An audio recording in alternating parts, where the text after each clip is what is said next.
اعوذ باللہ من الشیطان الرجیم بسم اللہ الرحمن الرحیم اللہم صلی علی سیدنا و مولانا محمد وعلی آل سیدنا و مولانا محمد وبارک وسلم صلی علیہ۔ آج ہمارا ایک خاص عمل بندش کے حوالے سے ہے، جس میں ہم نے 4 باتیں جاننی ہیں۔ سب سے پہلے ہم نے جاننا ہے بندش لگنے کی وجوہات۔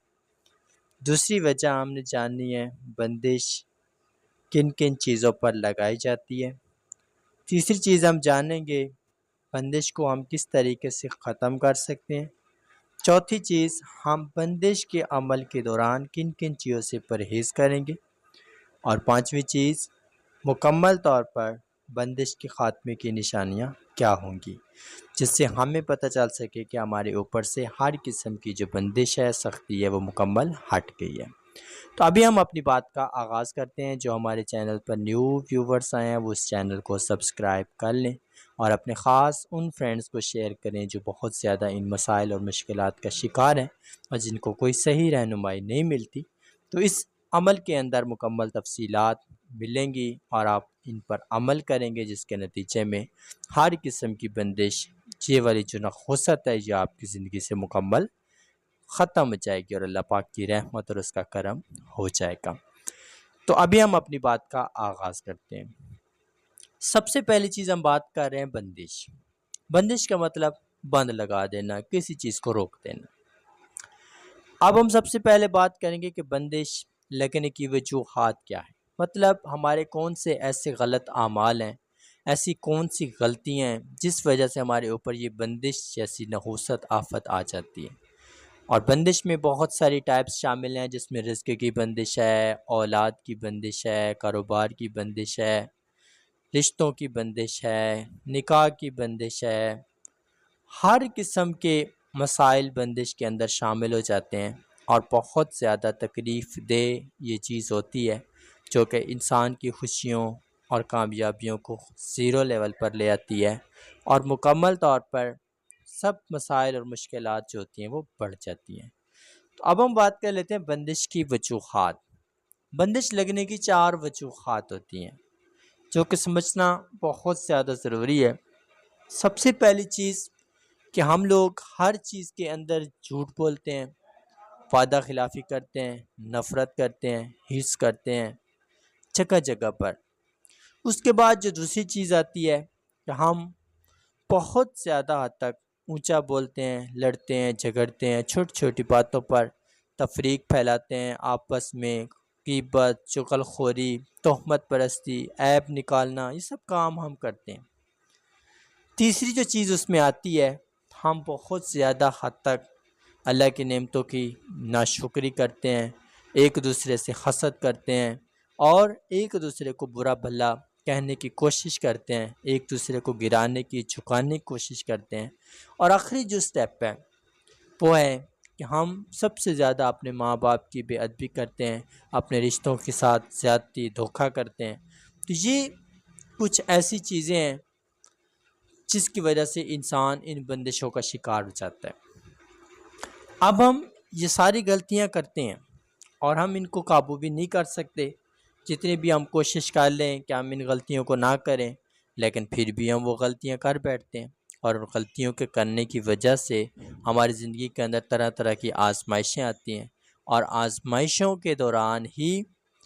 کیونکہ اللہ پاک کی ذات جب انسان سے خفا ہو تو وہ اس کو آزمائش میں لے جاتی ہے کہ دیکھنے کے لیے کہ یہ انسان توبہ کرتا ہے یا مزید گناہ کرتا ہے۔ تو اگر وہ توبہ کی طرف چلا جاتا ہے تو اللہ پاک اس کے گناہ معاف کر دیتا ہے اور اس کو اس مشکل سے آزاد فرما دیتا ہے، اور اگر وہ توبہ نہیں کرتا، زیادہ چال بازیاں کرنے کی کوشش کرتا ہے، تو پھر مزید گردشیں اس کے اوپر پڑنا شروع ہو جاتی ہیں، جس کے بعد اس کے جو ارد گرد کے دشمن، اس کو نقصان پہنچانے والے لوگ ہوتے ہیں، وہ اپنے مقصد کے اندر کامیاب ہو جاتے ہیں اور اس کے لیے بہت زیادہ مشکلات اور تکلیف دہ مراحل پیدا ہو جاتے ہیں۔ اب یہ بات ہم نے یہاں تک سمجھ لی۔ اب ہم نے بات کرنی ہے بندش لگ چکی ہے، اب بندش کی کچھ اقسام کا ذکر کریں گے، جس میں نکاح کی بندش آئے گی، اولاد کی بندش آئے گی، کاروبار کی بندش آئے گی، رشتوں کی بندش آئے گی، مختلف زندگی کے معاملات کے اندر رکاوٹیں آئیں گی۔ یہ سب بندشوں کی اقسامات ہیں۔ اب ہر بندش کے اندر 3 سیگمنٹ ہوتے ہیں کہ جب بھی کوئی چیز بندش آتی ہے، انسان کا رزق فنانشلی طور پر ویک ہوتا ہے، اس کے علاوہ انسان فزیکلی جسمانی اور روحانی طور پر کمزور ہوتا ہے، اور تیسری چیز انسان جو ہوتا ہے وہ اپنے عزت نفس سے بہت زیادہ کمزور نظر آتا ہے، ہر وقت اس کو بے عزتی ذلت کا سامنا کرنا پڑتا ہے، ہر وقت کسی نہ کسی بیماری کا سامنا کرنا پڑتا ہے۔ اس طرح کی جو چیزیں ہوتی ہیں وہ اس انسان کے ساتھ بہت زیادہ چلتی ہیں۔ اب یہ بات ہم نے جہاں تک جان لی کہ بندش کی وجہ سے کیا کیا ہمارے ساتھ درپیش ہوتا ہے، اب ہم بات کر لیتے ہیں ان بندشوں کو ہم نے ختم کس طریقے سے کرنا ہے، کیونکہ مین چیز کہ ہم نے ان کو ختم کرنا ہے۔ جب تک ہم ان کو ختم نہیں کریں گے تو یہ ہمارے اوپر پڑتی رہیں گی اور یہ ہمارے لیے بہت زیادہ تک مسائل اور مشکلات پیدا کرتی رہیں گی۔ اب ہم بات کر لیتے ہیں بندش کو ختم کرنے کا طریقہ۔ سب سے پہلے ہم، جیسا کہ ہر عمل کے اندر میں ذکر کرتا ہوں، سب سے پہلے اللہ کی رضا ہے، اللہ کی طرف رجوع ہے، جو کہ پہلا سٹیپ توبہ ہے۔ 2 رکعت نماز نفل توبہ پڑھیں گے، پڑھنے کے بعد دعا کریں گے۔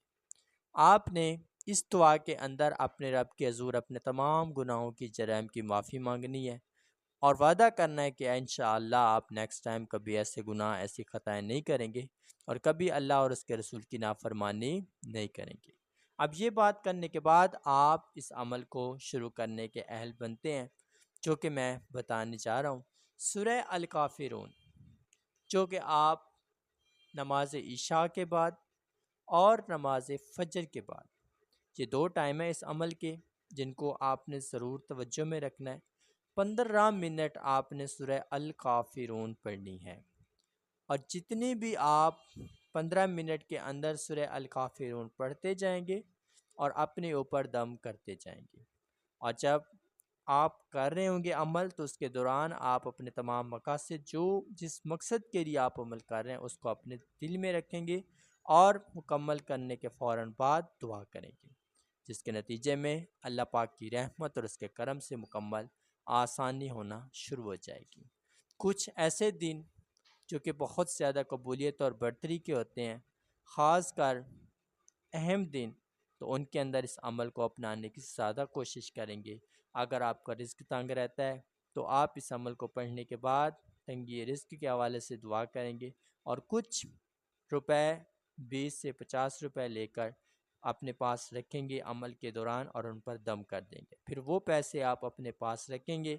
تاکہ آپ جہاں بھی جائیں مکمل آپ کو کامیابی و کامرانی نصیب ہو۔ اب یہ سٹیپ ہم نے بتا دیے بندش کے حوالے سے کہ آپ نے اس کو مکمل طور پر جاری رکھنا ہے۔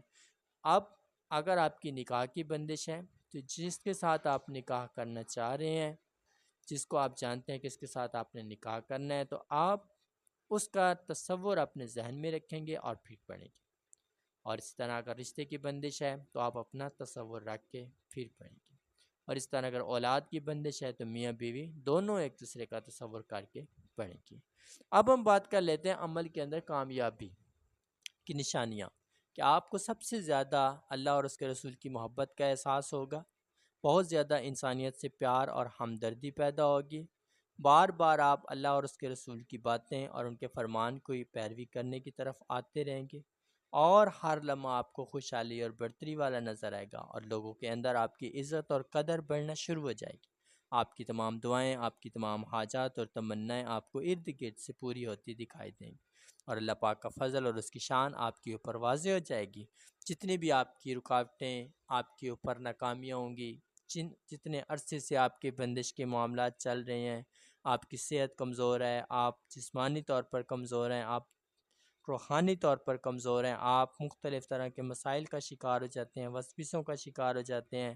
ہر وقت پریشانی، ہر وقت آفت کا شکار رہتے ہیں، جب یہ عمل آپ کریں گے تو اس عمل کے کرنے کے دوران اونچا بولنے سے بالکل گریز کرنا ہے، زیادہ خاموشی اختیار کرنی ہے، زیادہ دنیاوی بحث و مباحثے سے بچنا ہے۔ جو خاص دن ہے اس عمل کے، کم از کم 11 دن لازمی اس کو کریں گے، تاکہ آپ کی یہ جو بندش والے جتنے بھی مسائل ہیں جو آپ کی زندگی کے تمام معاملات کو روک چکے ہیں، ان سے مکمل آپ کو نجات مل جائے، اور آپ بہت زیادہ خوش اور پرامن دکھائی دیں۔ جن افراد کو اس عمل کی اجازت لینی ہے وہ 11 مرتبہ سورہ فاتحہ پڑھ کے ہدیہ کریں گے۔ جزاک اللہ خیر۔